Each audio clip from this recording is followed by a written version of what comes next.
Hey folks, Dave Temple here. As you know, my podcast is all about talking to some of the best thriller writers in the world. But now, after nearly 2.5 years, I think it's time I toot my own horn. So with that, I'm offering my thriller, The Poser, for sale. This thriller stars Hollywood detective Patricia Pat Norelli, a rookie cop working the overnight beat when one of Hollywood's biggest stars is found dead in her Hollywood Hills home. The only problem, the star just won an Oscar and is found dead only hours later. Now, Pat sees this as a way to forge her own path and muscles her way into the case. Soon, she and partner Detective Stuart Brown find themselves deep inside a complex case with more questions than answers and a ghost of a killer. Now, this isn't my first self-published book, but it's the first one I'm very confident you're going to like. I'm pretty proud of it. And for the rest of this month, you can get the ebook for only $5.95 or the paperback for $13.95. Now, since I do this weekly podcast as a free service, perhaps you'd consider this a way to help out your fellow thriller author.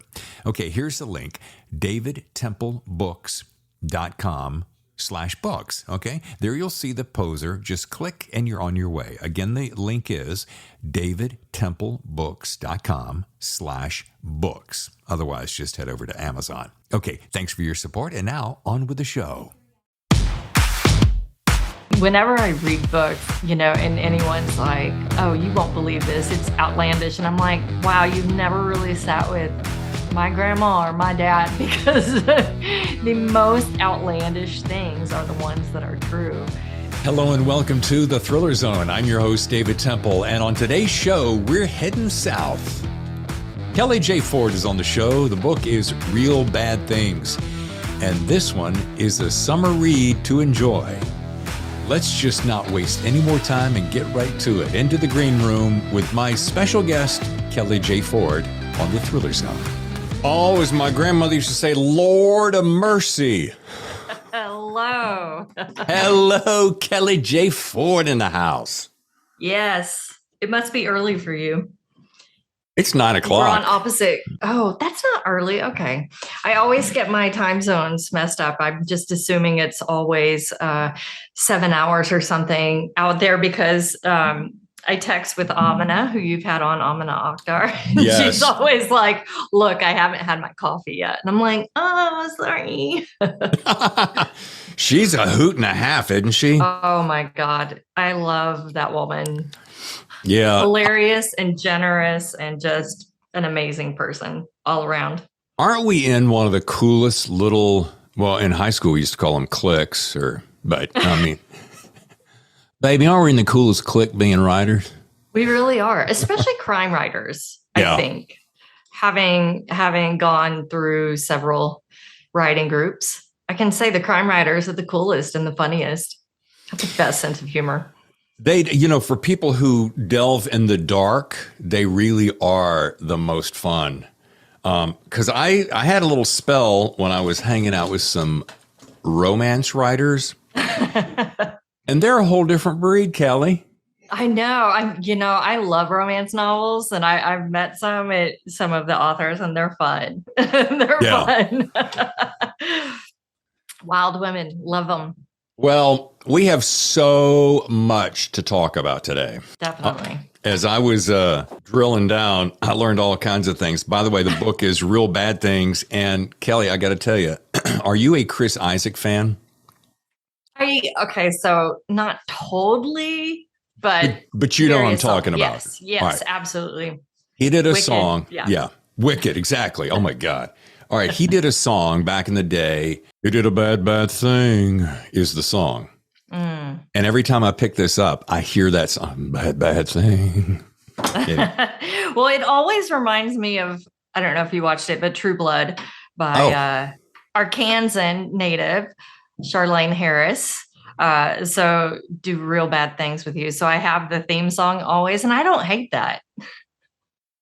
I look at it this way. Any association is a good association. Exactly. because they're drawing it back to you. That's right. See, I was strategic. I really wasn't. That was luck.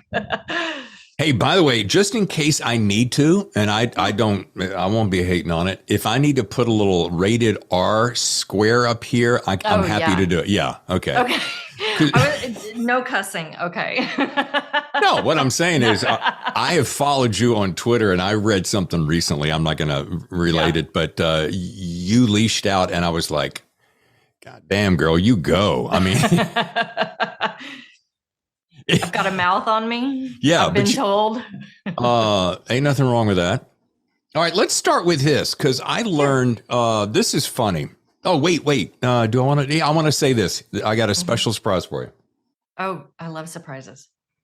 And tell Kelly hello when we've got an event coming up here in Arkansas. Is that Eli? Yeah, hang on. We're doing a little joint deal. So tell her I said hello that day. Okay. Yep, she is from Cedarville, Arkansas. She'll probably tell you she's from Fort Smith, but she's actually from Cedarville. Oh, from both. Okay, I'm gonna. That's pre-recorded. We were talking about you coming up, and he goes, "Oh, I got some Kelly stories," and I'm like, "Oh." So we started with that. Did a little record on that. Oh, Eli's great, and he has an amazing book. He does, and he's such a cool guy. I had so much fun hanging out. He reminds me of where I grew up, and this is what I was going to say is I thought, okay, I want to see where Kelly's from, and I checked you out. The population, now this is in 2020, was 1,400. Yes. Okay. So then I thought, okay, let's compare that to the town that I grew up in, well, where I was born, which is a town called Tobaccoville, North Carolina. Okay. And their population was 2,500 back in 2020. So you are officially smaller than me. I know. And I graduated with 20 other people. Wow. It was our junior high and our high school was all one building.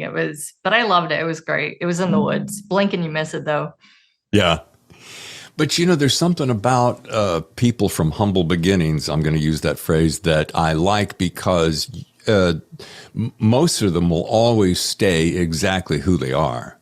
Mm. Yeah. I grew up around some people who grew up in bigger cities, and they turned out to be a-holes and, just really never changed. But that's beside the point. Anyway, Cedarville, Arkansas. Yes. And if you get a chance, watch the show with Eli, because we get to do, and we're going to do this with you right now, actually, a new feature we're having on the show called Show Me Your Writing Space. Okay. We got to see the lake, and we got to see his office, which is in shambles, and his dartboard. And I'm like, okay, I want to see Kelly's writing space. Yeah. Are you in that now? I'm going to compete with him. I'm in Vermont now, so this is not Arkansas, but Vermont reminds me very much of Arkansas in many ways. So I'll show you it doesn't look like I have a ton of books, but I do. They're all downstairs. Sure. I'm in my writing loft. So I'll show you. Oh. I don't know if you can see because it's a little foggy today, but in the distance, that is Monadnock in New Hampshire. Yeah. That is beautiful, girl. So, yes. It's very green. Oh no, now it's a disaster. It's very green. It's very lush, but it's just amazing. It's like Arkansas without the people. That sounds terrible. But the conservatives, I'm basically in the bluest state in the bluest county. So it's a long way from Arkansas. Yeah. And in many ways. And what brought you there? Honestly, it was a free ride after college. I had a friend who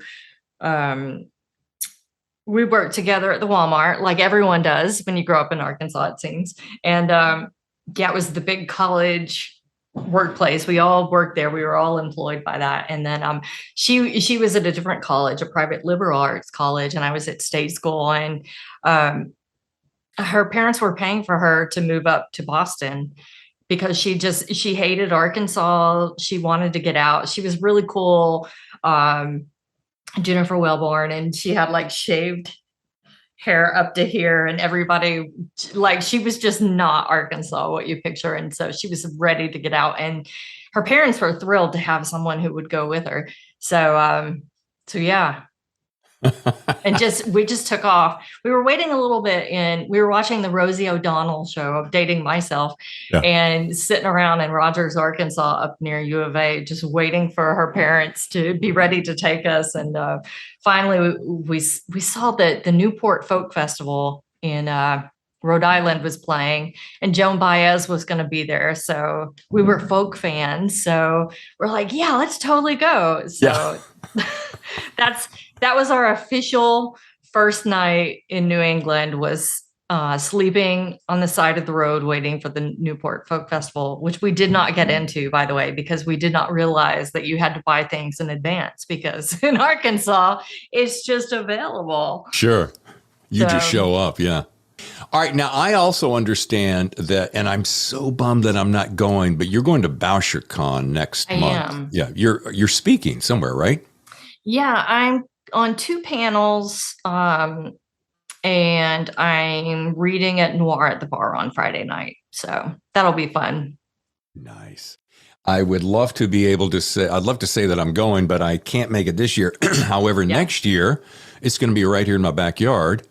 I'm so excited because of the tacos. I mean, also BoucherCon, but the tacos. The tacos are the best in San Diego.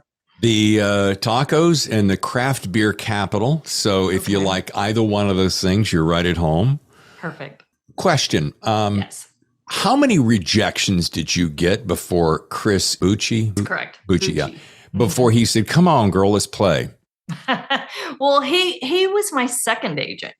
So I know people don't talk a lot about that, but it's actually very common, as you probably know, that many of us are not on our first agent still. So Chris is my second agent. And so luckily with him, it was really only I didn't have any rejections once I went with Chris. So I can say that because I knew him through friends, my good friend, PJ Vernon, who wrote Bathhouse. Oh, and, yeah. So, but for my first agent, it was, I think, a little over 40 agent rejections over maybe 4 years. But there was maybe 10 to 14 years before that where I was still writing and revising because I worked full time in IT and I just didn't have time to finish it. So it was a long process overall, and those 4 years of 40 rejections were me taking it, getting feedback, seeing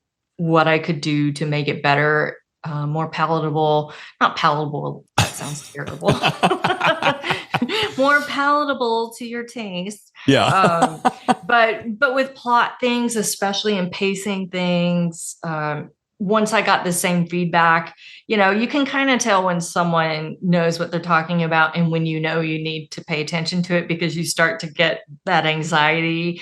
It's like at first I'm like, screw you, you're wrong. And then the very next day I'm like, actually, you have a point. So, so I did a lot of revision in between those rejections. Chris, I don't know what you think you learned before, but you don't know it now. He's such a good dude. I did not. He's so great. He was at Thriller Fest I think I saw him at this past year, but I didn't get a chance to say hi because he was just swamped by people. But you're in good hands, as they say. Absolutely. Good for you. And how about, let's talk about the relationship with Thomas Mercer, because Thomas and Mercer I know they've been around a while, but they just seem to have really upped their game, picking up big people like you. And what's that relationship and procedure and process like for people who are trying to get in any kind of representation? What's that like? Yeah. I mean, Thomas and Mercer has been great. And I think what makes them great is they're looking outside the bounds of traditional or conventional genre. So naturally, of course, they have that because they also want to make money. Not that you can't make money off of me, but who knows? We're trying this, right? So, it's been great to see who they're taking chances on, different genres, and lots of writers who are on second books, which you hear all the time if you're an aspiring writer, like, oh, kind of like with records, right? Sophomore slump or band. So, I feel very grateful, and also just I'm an IT project manager, so I love structure and schedules. And so naturally, as an imprint of Amazon, I'm getting a lot of the structure and scheduling that makes my heart go pitter patter. So they're just great. It's like, what's your Oh, I know my deadline. I know exactly what I'm going to do at all times. Oh, look, they gave me actual information about this process. I mean, it's incredible. All right, you gave me a little whiplash. We got to go back. You're an IT manager. Project manager. All right. Yeah. That, for some reason, I don't know what I was picturing. I don't want to be rude or cliche, but you have such this wild renegade spirit, which I so adore about you. And then IT, that's just, what's that called? Cognitive dissonance. Reminds me of my wife, Tammy, she is all about structures and procedures and she actually gets spreadsheets. Oh, and I'm like, oh, I mean, I break out when you use the phrase checkbook balancing. And I mean, I get that too. I think I like to separate it out because, people love to have that pantsers, plotters conversation, but really with the beginning of anything I write, it's basically just vibes, right? Just whatever I'm feeling, I'm going to put it on a page. I'm going to see what happens. So I have more of this freeform spirit. But then I would say, a lot of people are like, oh, but by the third draft, your finished draft. I'm like, I have never finished a draft. I don't even know what I'm writing on a third draft. So I feel like by the time I'm at the fourth draft, I kind of have a better template of what the final book might be, because I have so much trouble with plot, because I'm so into vibes. That also goes into a lot of my reading preferences too. I love really in-depth books with character development and setting and description, all the things that a lot of genre readers don't love. So for me, I really need to trim a lot of that back and make sure it makes sense and the pacing's at the right place it should be. All right. So not to belabor that point, although you brought it up, which is really cool. And it's so one of my favorite things about this podcast, and we're into our second year now, is that the authors that come on the show talk about the difference between plotting and pantsing. And I'm trying to remember, there's a few people. Dean Koontz was on the show recently, and he goes, wow. David, I don't know about this pantser thing, but I always write with my pants on, That's the most appropriate response to that question. Yeah.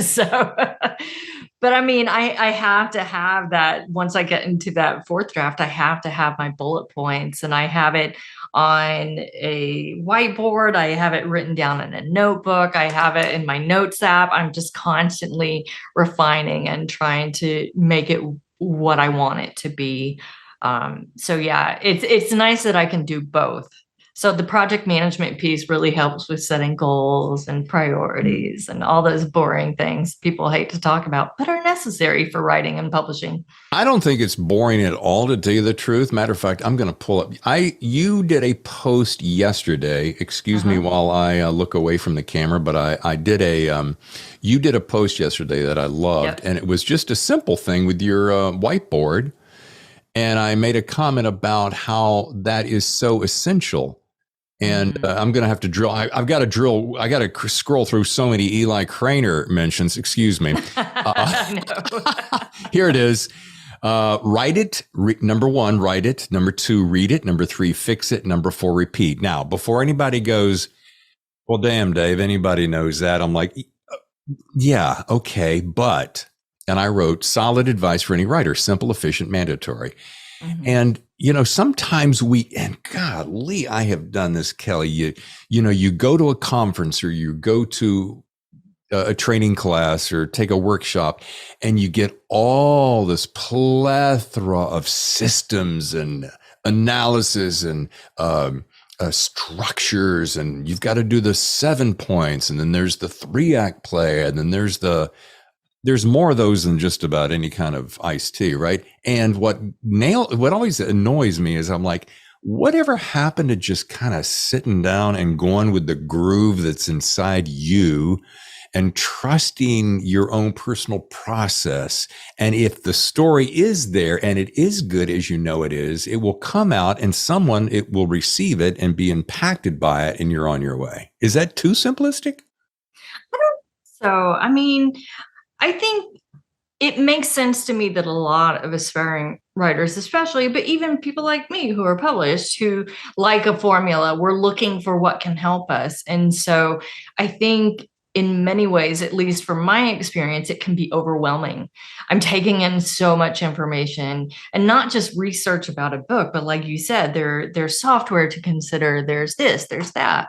And then once you add in, say, feedback from a workshop, you've just got so many voices in your head, whether it's from the media you're reading to try to learn, or the people who are having subjective feedback about, hopefully subjective, about your work. Sometimes not, right? I've had that experience. So I think it's easy to become overwhelmed. And I've taught a project management for writers class for a few years now. And one of those things is it's never hard for people to understand that you have to write it and then revise it. Like many people actually still don't know you need to revise it. So this is the lesson here. You got to revise it. But the main goal with the class is just to finish it. Like that's your number one thing, because that's what most people who want to be writers never do. So the fact that you're finishing something you started is extraordinary. If we're thinking about, the specific definition of that, you're doing something that other people, ordinary people, aren't doing. So hooray for us. But they always are so overwhelmed.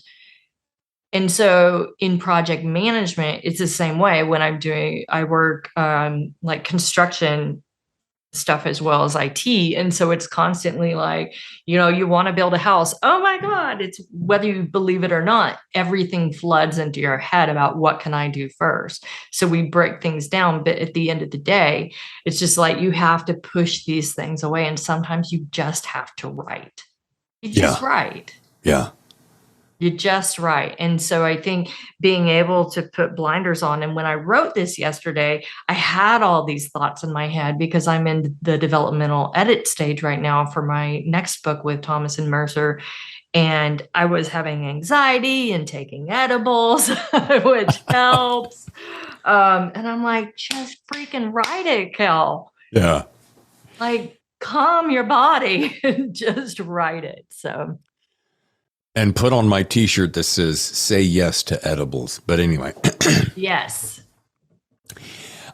Speaking of which, side note, I have found that sometimes if you enjoy those, and they're legal here in San Diego, when you sit down with a great thriller, it takes on a whole new world of its own, doesn't it?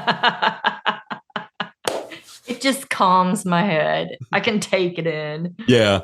Yeah, I won't say which book I was reading this weekend, one of those, but we'll leave it at that. I was, now I apologize because I am a recent worshiper at the altar of Kelly J. Ford.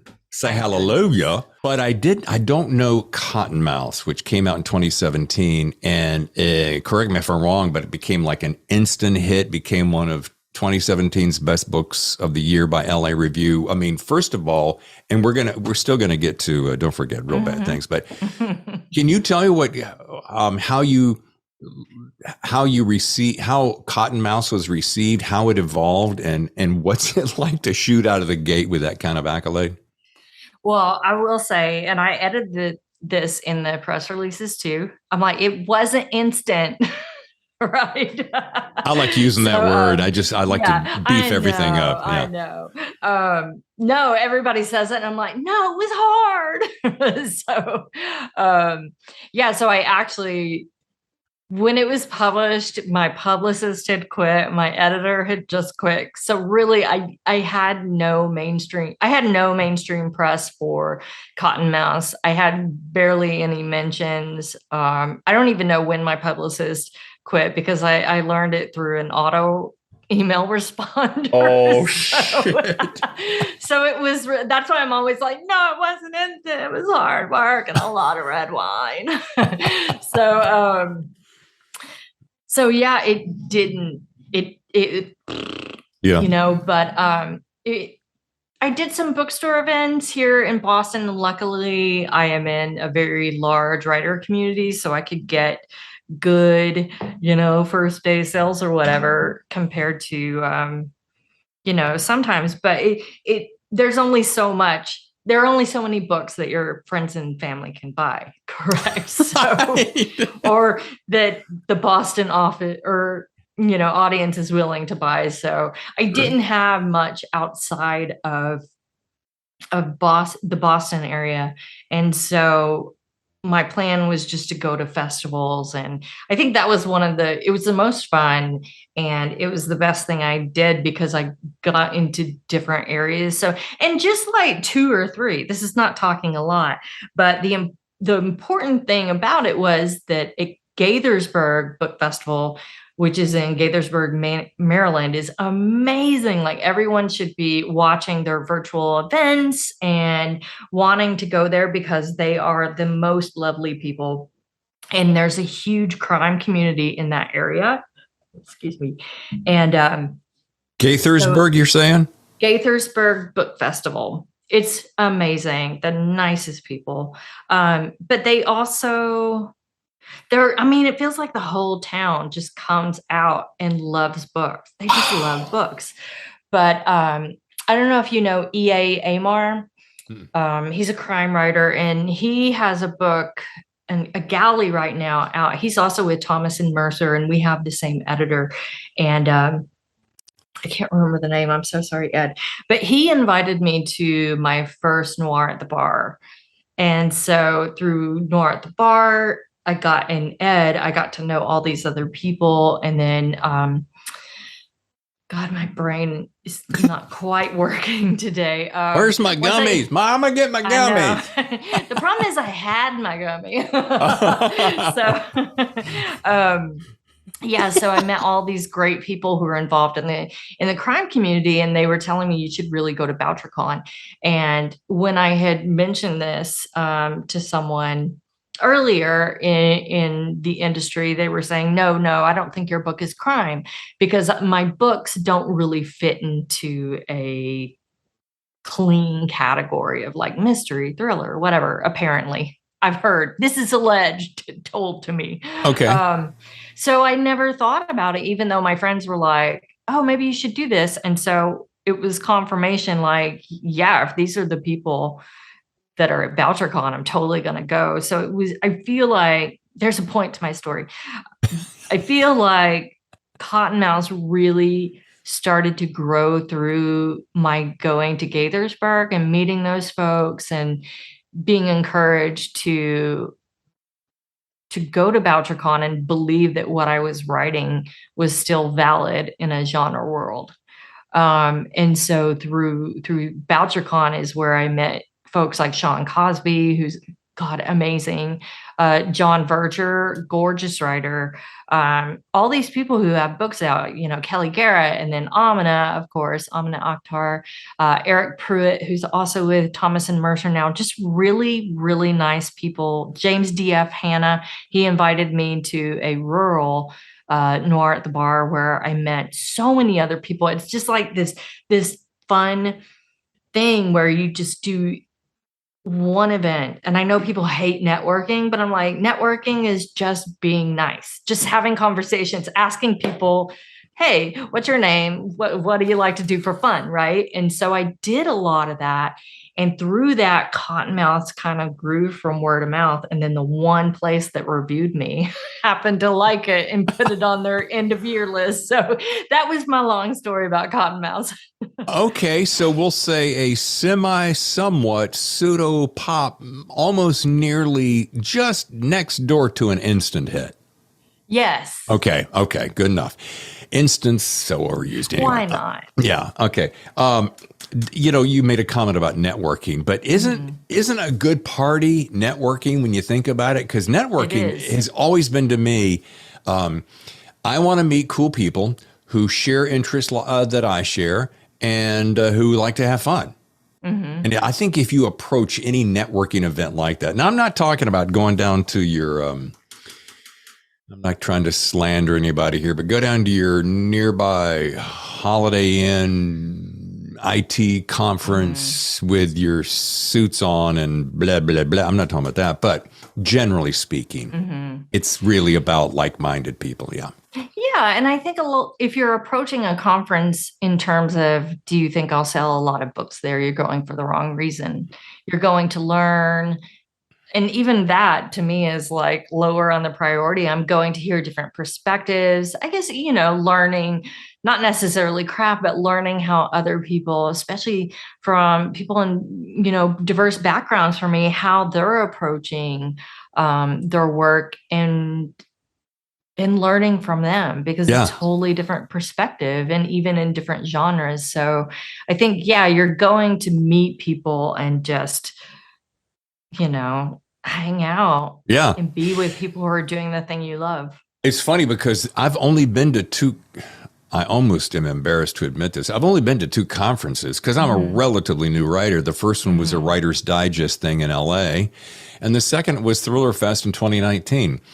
And the great thing about that is, to pimp that, is the Craft Fest was, oh my God, I couldn't get enough information in my brain fast enough. And then all the other things was just icing on the cake, and the relationships and the friends that I made to this day are rock solid. And so I went back this past year and I said, phooey hooey balooey on the Craft Fest. I just want to hang out in the bar and or coffee shop. And that's where all the business is done. I mean, just so much fun. I'm such a huge fan. Now, one other thing, I have not been to any noir at the bar, but dadgummit, I there may be one in San Diego. If anybody's listening in the San Diego area, please let me know because I'm going to come. Oh, they're fun. But LA is notorious for them. So I just got to get off my ass and get up the road, up the 5 and be there in 90 minutes and check it out. So, okay. So Cottonmouth's awesome. Yes. This is also an instant hit. I'm just using it. I'll let you do it now because it's not technically out yet. So maybe it'll give me some good vibes. Well, it's out in my hand, girlfriend. That's true. Yeah, it's going to be, I have a feeling it's going to, no, I know it's going to do really, really good. And let's go ahead and dive into Real Bad Things. Sure. Now, there's all kinds of things I could start to talking about. And I always try to challenge myself to go, I'll tell you how I felt, and then I won't talk about the book specifically because I don't want to give anything away. But here's what I enjoyed about it. It reminded me of kind of a whole lot of my growing up. Sadly or joyfully enough? Question mark. It can be both. It can be both. It was sadly joyful. The only thing difference is I grew up in a preacher's home, so there was a lot of that same still dysfunction. But let's talk about it. Where did this come from? Something tells me it was very close to you. So with all my books, I feel like I start them so long ago with disparate pieces from different things. So one of the number one things was that my dad tells the best stories, and he's my favorite storyteller, and he doesn't even mean to. It's just his personality. If you talk to him, he'll immediately just start telling you a story, and they're ridiculous and funny. But he would always send me texts about weird things like, oh yeah, they found another body down in the bottoms. And I'm like, oh, cool. That's awesome. So I didn't even know I had taken in this information, but I was texting with him one day and he's like, oh yeah, I told you about that down at the bottoms. And I was like, that's where I got it from. So this idea of, I was always obsessed with Lock and Dam 13 in Barling, Arkansas. We used to go there. My stepbrother got my stepmom's Camaro stuck in the sand, and it was this big family drama. So it's like the Lock and Dam has lots of drama. And because it's also that fear of the dam, of going past the ropes and getting sucked in. And so I've always had a fear of drowning. And so that's a piece of it. But also just thinking about it, I was like, it really comes down thinking about simple things, right? It comes down to, I had a stepfather who was a real son of a bitch. God, I wouldn't mind if he was dead, And that's kind of how my brain works. It's never something really succinct. It's just like, yeah. Okay, let's throw it in a pot and see what happens. Sure. Draft 4. Emotional gumbo. Go ahead. Yes. That's what it was. And so I just started writing it, and it was kind of a piece of a dead draft and then another piece of a dead draft, and added those into the pot too, just to see what would happen. And actually a lot came from both of those abandoned drafts and are now in Real Bad Things. I don't throw away anything. Okay, let's take a short break. When we come back, I'm going to read a little excerpt from Real Bad Things. Stay with us. It's Kelly J. Ford on The Thriller Zone. One of the nice things about having a podcast is not only do I get to do what I absolutely love to do, but I get to influence a lot of people who are looking for other services. What do I mean by that? I was talking to a friend the other day, last week, and they said, hey, I heard you got a really cool website. I went by it and I checked it out, and I see that it's really kind of slick. And I'm like, yeah. And I said, why? They said, well, I'm trying to get into the writing business. I was wondering what you thought about the company you're working with. I'm like, authorbytes.com. They said, yeah, I heard you talk about it on the podcast. And I said, well, dude, he's a good friend, so I can call him dude. If you know anything about me, I don't talk about stuff unless I actually use it and I like it. And I use them and I like them. And, they're top of the game and they really know what they're doing. It's efficient, it's attractive, it's professional, it's secure, all the things that you're looking for when you get a website, right? And I think he walked away pretty convinced that he's going to sign up with authorbytes.com. Here's what I'm getting at. If you, like my friend John, are looking at building a website, just leave it to the guys at authorbytes.com. And I'm going to go one better. Sign up for a 1-year contract. You got to do that anyway, right? I mean, you're not just going to go, I'm going to try something for 30 days. Not when you're building a top shelf website. You got to put the time in, right? So sign up for a 1-year contract. Easy. Get 3 months free. Yeah. Oh, one more thing. Use the code TheThrillerZone for that 3 months free. authorbytes.com.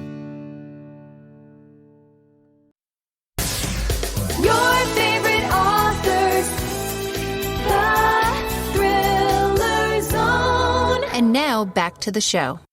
Can I read just a tiny little bit? Sure. Because you just said something that made me think. In the prologue, the book starts this way. Away from the bridge, the river smells of the cottonwoods that grow along the banks. Cattails brush your calves and ankles. A lone whippoorwill calls out. The distant water, sounds of white noise, a lullaby for sleep. Closer to the dam, the song turns. Closer. Tires thump when they hit different sections of the bridge. The water churns. Closer, closer. The concrete and steel structure sucks the water into its mouth, makes it scream. Leaves the words, the world that came before, behind. Oar plunges into the water. Your teeth chatter. Your arms ache. Wind hints the skin. The night warm, the water cold. And it just keeps going. And I'm just like, oh my God, the way it just kind of pulls you in and just does this long, slow thing. And all of a sudden, down there, the roar louder, it's going to, and then it just kind of sucks you in both lyrically, literally, and metaphorically. Thank you. Yeah. That was an amazing reading too. You should read all my stuff. Gosh, you're good at it. Well, thank you. That was a little bit off the cuff, but that's one of the things I loved about this is that, when I was reading this, I was hearing my grandmother. Now I grew up in North Carolina. North Carolina is a little bit different from Arkansas, not only just dialect, but sensibilities, etc. But I could just hear my father's mother speak. She used to run a bait and tackle shop in her basement. So she sold bloodworms and crickets by the bagful. And so she'd sit on the porch and just tell these stories. Mm-hmm. And while you'd hear this, to go down and get crickets in her basement, you'd open this thing that is all painted on the side so they couldn't get up, and you'd just scoop them out and put them in a bag and go on your way. But so that's some of the way amazing. Yeah. And those stories that she'd tell, just the way she grew up. She died at 103. Oh my gosh. And my point being, the lyricism and the cadence is so profound in Real Bad Things, and it really just kind of sweeps you away to yesteryear. I loved it. Thank you. Yeah. I've always tried I'm always trying to capture my dad around and that feeling around a campfire. And also like everyone in my family, not just my dad, like my grandma Ford and my grandma Sue, both of my grandmothers, were both big storytellers. And I mean, whenever I read books, and anyone's like, oh, you won't believe this, it's outlandish. And I'm like, wow, you've never really sat with my grandma or my dad, because the most outlandish things are the ones that are true. But we all joke, we're like, if you put this in a book, nobody would believe it. But those are the fun story. That sounds terrible. Fun, right? It's murder. But those are the stories that just really hook me. Yeah. And Kelly, murder can be fun. You've been talking to Amina too much. It's so funny. You made me think about something. When you're growing up and you're the parents are at the parents' table, the adult tables, and the kids are at the kids' table, and you overhear the stories. When you're a kid, you do this. Oh, goddamn, they're going to tell that story again. But then when you grow up later, you go, man, I wish I'd paid a little bit more attention, because some of those stories are great. And then when you become a writer 30 years later, you go, why didn't I pay more attention and remember some of that? Yeah. I videotaped my grandparents. And I get video of my dad anytime I'm home. We'll just be playing dominoes and he'll be jawing. And then I'll put my iPhone up and hit record. And he's like, you record me? Anyway, as I was saying, so I highly recommend it, because you're right. I mean, those stories are, our traditions. And I'm such a huge fan of family stories. You talk about your grandma. I'm like, oh, tell me all about your grandma's stories. Right. So that's what draws me in for sure. Here's a funny little story, since you leaned in and you did that. She was 4'11", and she was deaf in one ear because she used to swim in the carnivals that would come through town. She would swim underwater in a tank and let people watch her. She'd do underwater acrobatics. So she blew out one of her eardrums once. And so she sat there and tell the story. Incredible. Yeah, what it's like going along with the carnivals and so forth. And, life was just so simple. We weren't so distracted by these, God bless, these little machines and our computers in our hands. And that's the one thing that I really try to force myself to do on a regular basis, is disconnect, because it's so easy. Isn't it, Kelly? You just, between your swiping and your liking and your all that bullshit, you just want to go, how about I just go out and enjoy the sound of the breeze and the trees in an afternoon? Yeah. I mean, I basically live in the middle of a state park, I guess. It's not a state park, but it could be, but yeah, it is. I do find it hard, because I feel like, I'm not full-time in IT anymore, but I'm part-time, and often it feels like I'm still full-time because I'm on that digital leash. And it's really hard after working 25 more years in 9-to-5 jobs. It's really hard for me to shut off that I need to be online. I need to be checking what if somebody needs something from me. So really the only time that I truly make sure I have in the morning, it's sacred, is workout time. I hate it. It's absolutely the worst. But I do work out for 30 minutes and I do some neck exercises because I'm getting old. And, the one thing I did buy, oh God, and this sounds so bougie, but I bought myself a massage chair. That is bougie. Because I was just like, you know what? My neck always hurts. I'm always having to do neck exercises. My back always hurts. And I don't like people touching me. I don't want to go get a massage. Yeah. So I was like, you know what? This is the one thing I'm going to give to myself. And then I'm going to try to write it off on my taxes as an author expense, because it's pain. 100%. So, I got an FDA approved one just for this purpose. I'm like, just in case, because what? I'm a planner. Girlfriend. It does wonders. Now, everyone should get one if you can. all right, here's my question, because I went to a convention where they had the great big, we call them Barca loungers, but they're not those, but they were a full body from the top of the base of your neck all the way down to your legs. Do you have one of those where you sit in and it kind of cups you? Oh my. Zero gravity. Girl, they're expensive too. I know. But it's your health, honey. It's my health, and I used a work bonus for it. And it is tax deductible. And it is maybe tax deductible. Fingers crossed. So. Let me ask you this. Can you write? This is so fun. This is my show. I can do what I want to do, right? Can you write off your stand-up desk? Check. Yes. Can you write off your computers that you write on?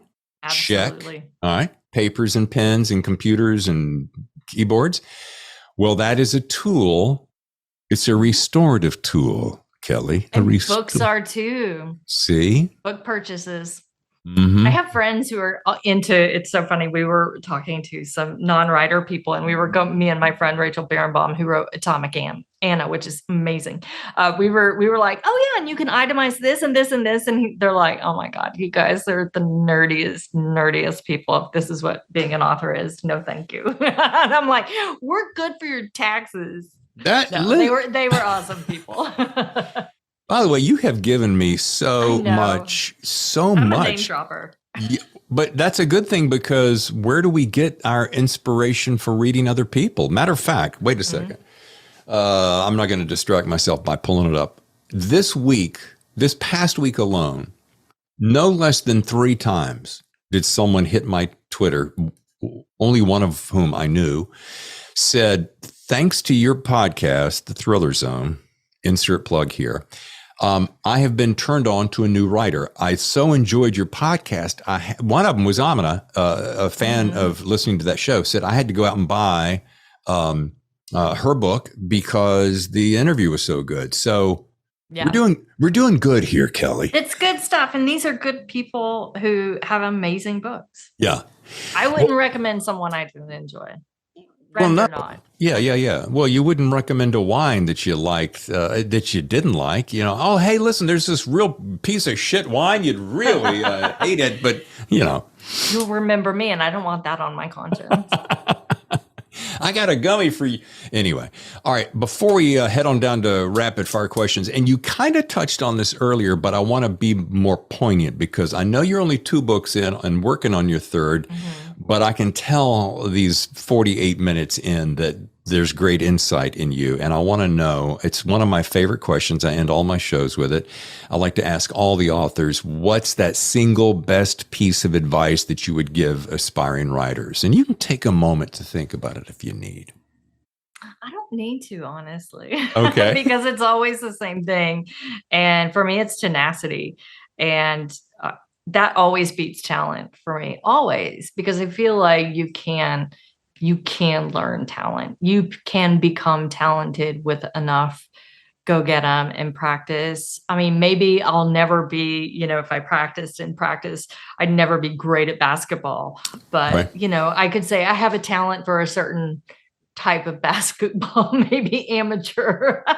I don't know. Anyway, yeah. But so I think, tenacity is the thing that I think keeps a lot of writers from publishing and reaching their dreams, because it's so easy to get overwhelmed, as I had mentioned, we talked about, and to let that rejection really sink you. And I let it sink me for many years. I went without writing for maybe 2 years after really harsh feedback from someone that I had trusted.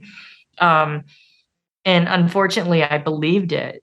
But I'm lucky I came out of it and I had a good community to help me understand, like, no, that wasn't good feedback. That was something entirely different. But, and just the tenacity and the will to revise and revise and revise and get it to the story you want it to be.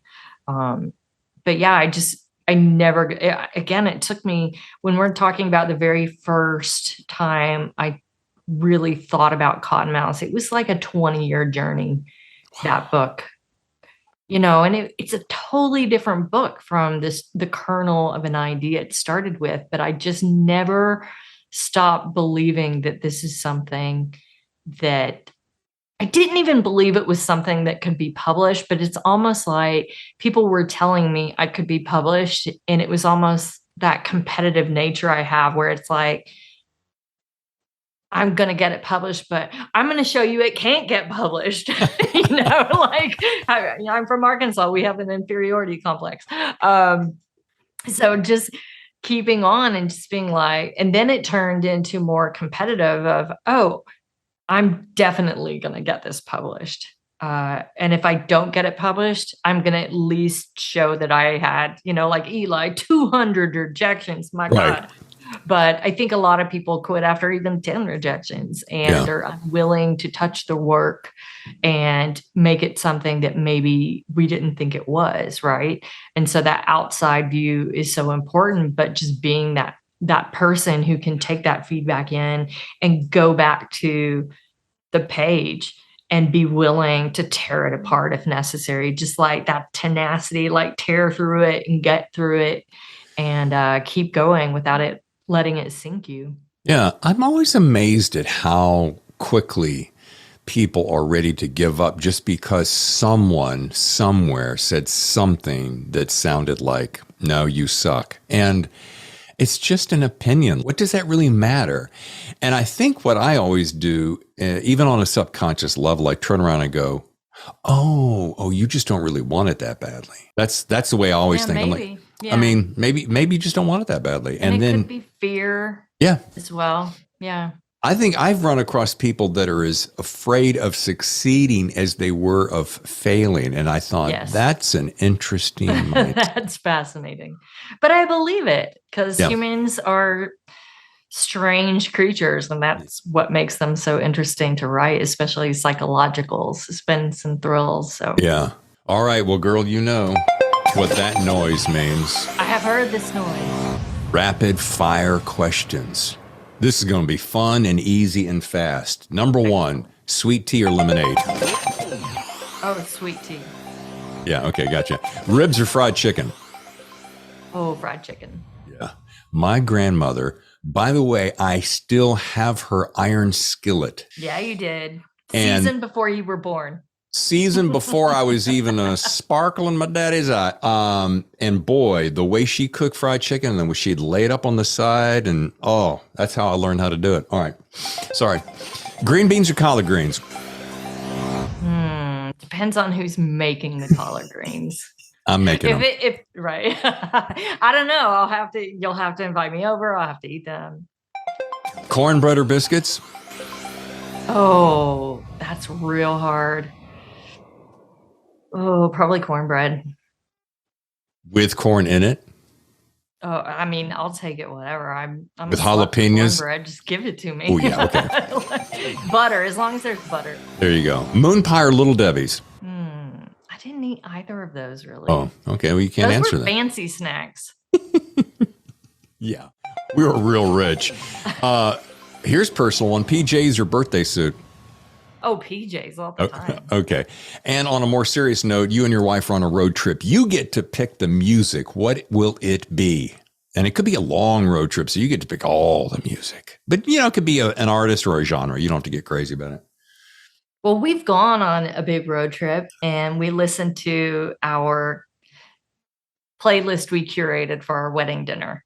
So it's got, you're sitting there, you're eating your steak or, your pasta veggie dish, and you've got, the Rolling Stones going into Ray LaMontagne, going on to Joan Baez, into maybe a little The Weeknd. I mean, it's all about a feeling. So my wife is a musician, so she's basically my personal composer. So that's what we would put on because it's very, it's a reminder of a really wonderful day with our family and friends, but also just really great music.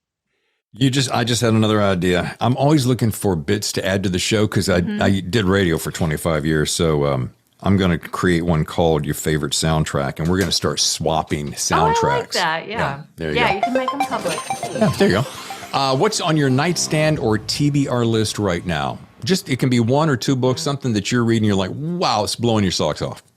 Oh gosh, I'm reading one right now, but I interrupted it. I can't remember it to save my life.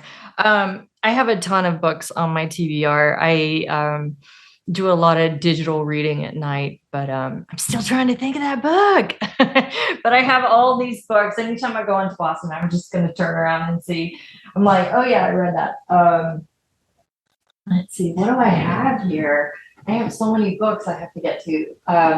I think probably the next one will be My Heart is a Chainsaw. My Heart is a Chainsaw. By Stephen Graham Jones. Yeah. Sorry. I'm in a rolly chair. No, that's good. I love it. It's been on me. I bought it so long ago and it's been on my list, but I've been reading a lot of things for editing and revision. You know how sometimes we do that. And so I've really wanted to get to that because it's horror. And I grew up with that and I haven't had a chance to really read it a lot lately. I'm running out of space on my pad, girlfriend. 10th and final. I never go 10, but you're so delightful. You get to invite two people to a backyard cookout. They can be living or past. Who would they be and why? Oh, no, I want to fit 3 people. You can do 3. I'm going to allow 3 this one time. No, I won't do it. I'll stick with it. Sean Cosby and PJ Vernon. Oh my gosh. Because the two of them, I mean, they're pals too. They're close. And I don't know if you've ever met Sean in person or heard him on a video, but I have. He is precisely who he is. Yep. So that he reminds me so much of that storytelling tradition around a fire where I'm like, he's like that uncle who is going to tell you the real good stories. Like once grandma goes to bed, and then you're going to get the good shit. And he is so funny and such a great time to be around. And then PJ is, I love that guy. We have become very close friends, and he is one of the funniest people I know. And he's from the South, and we're all from the South, so it's like I feel like it's a Three's Company of oddballs. Yeah, just hooting and hollering and eating way too much cornbread. Yeah, I love it. Collard greens. PJ was on the show early on, and Bathhouse was a riveting read. He's so delightful, so funny. Sean, I did meet at Thriller Fest this year. We exchanged information. I haven't gotten him on the show yet, but I look forward to that day. And you're right, you nailed it. And I think that's the greatest compliment you could pay anyone. And I hope we all are that way, that when you see the person, you are seeing who they really are, and the essence of them shines through, because that's the fingerprint that we should leave behind, not what we're pretending to be. And they're such great people. I wouldn't want to have a camp out or a camp out. That's a totally different level. Wait a minute. I know. Dial it back. A camp out. No, I keep saying it. Yeah. Oh no, a cookout. I don't want to camp out with them. I mean, I would. They're fun. A cookout with anyone I don't know because I'm too anxious. Can you imagine Kevin at heart? Can you imagine having a camp out with PJ Vernon? I mean, come on. I mean, I can, honestly. It's just a matter of time. Yeah. It's going to happen. And we're both going to be like, bugs! All right, we'll start with the cookout and work our way up to a camp out. Yes. Folks, if you want to learn more about Kayla J. Ford and this book, Real Bad Things, go to KaylaJFord.com. Follow her on Twitter at Kelly_J_Ford. Feels like I should dun, dun, dun, dun, dun, dun, Kelly_J_. I'm insane. You'd think I had a gummy. Boy. Yeah, maybe I will when I hang up. This was so much fun. Thank you so much. Absolutely. Yes, thanks for having me on. This was really fun. Oh, I hope it wasn't scary. I don't think anybody got hurt. No, not at all. Nobody got misaligned or. I didn't roll off the loft into, the downstairs, so we're good. We didn't have to break out the rated R sticker. I mean, we're such good people. I mean, there's still time.